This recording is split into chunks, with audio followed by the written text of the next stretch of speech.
Í sýnidæmi 1.13 höldum við áfram með almenn brot og margföldun, en í þessu dæmi er líka komin deiling.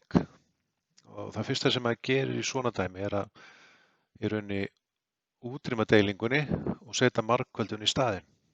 Það er gert á eftirfarandi hátt. Skrifa bara upp dæmi aftur og deilingin breytist þá í margföldun og við snúum brotinu við sem kemur á eftir deilingunni, bara því broti. Og það myndi þá gera svona. Nú sjáum við erum búin að snúa við brotinu og breyta deilingunni í margföldun. Annað er skrifað óbreytt. Svona. Nú skulum við halda áfram og við skulum reyna að stytta einhverja tölur, að þáttatölur sem hægt er að gera það við. Fjarki minn, hann yrði 2 sinnum 2. 15 eru þá 3 sinnum 5 og 1 myndi halda sig sem 1. Svona.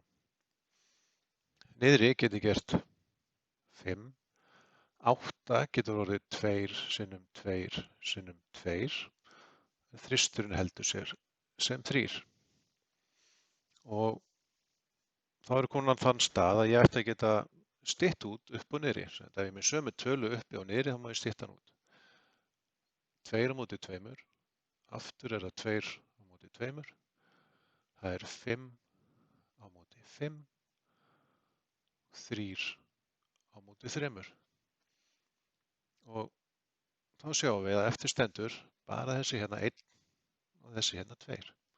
Þannig að svarið mitt verður 1 annar eða hálfur.